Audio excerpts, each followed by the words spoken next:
Alright, first things first, if you love any of these two things, you should probably hit the subscribe button. If you're already subscribed, you should probably hit the bell, because apparently my videos have not been dropping on your feeds. So I've been told.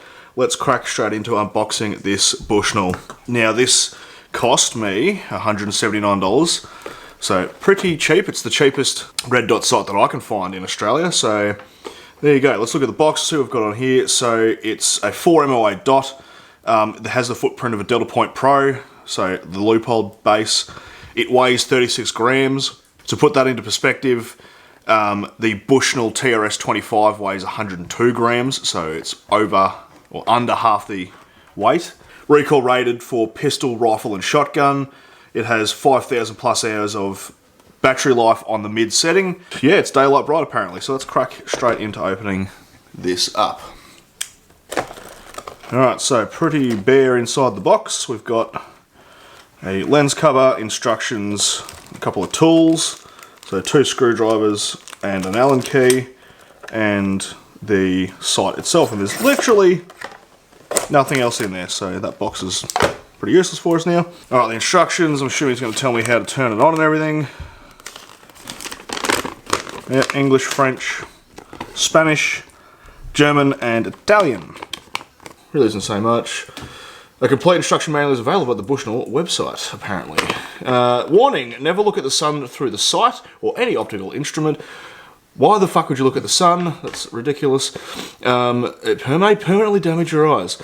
The second warning, before mounting your sight, be sure the action is open, clip or magazine is removed and a round is not in the chamber. Do not attempt to work until the gun has been cleared and determined to be safe. No shit. Warning, if the sight is not mounted far enough forward, its rear motion may injure the shooter when the rifle recoils.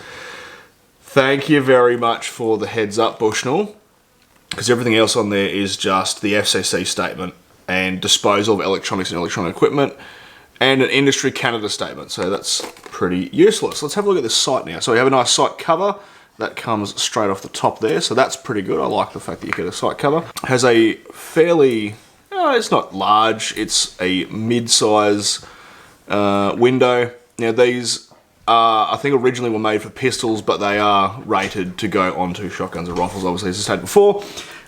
We have our battery here, so I'm assuming if we use our Phillips head, yep, there's our battery in there. That's an aluminium battery cover, so that's pretty cool, it's not plastic. I would assume for the price that was going to be plastic, but it's not.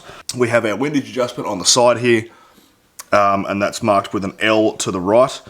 And then we have our elevation adjustment, which is marked with up and an arrow facing down that way. We have 2 Allen screws in the top there, and that's how you would remove the sight from this pick rail base, and then we have the pick rail base. So if I wanted to strip that off, just to show you the sight itself, without the pick rail base, let's say you had a, I don't know, some sort of other gun with a Delta Point base on it, like you had your Glock, I don't know, machine to take that or whatever other base you might have.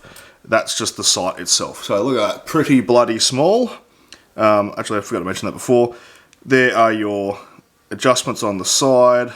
Alright, so inside the battery compartment we have a little piece of plastic in here. I think normally you're supposed to have a good pull tab you can get your hands on, but I had to pull the battery out to get that. Get out, you bastard. Right, so there you go. So you can't turn it on until that's out. Now let's put the battery back in. Now, because it's not mounted to anything, it's a bit hard to see this dot. That dot is actually pretty crisp. That's pretty much all I can show you. So there you go. There's the Bushnell RXS-100 reflex sight. 179 bucks. With postage was about $203 or whatever it was, so pretty bloody budget. That looks pretty good, so I'm going to review that. So if you want to see more of that, particularly on a shotgun or a rifle being shot, hit subscribe. I'll be doing one of those videos coming up rather shortly. So until next time, have a good one and hooroo.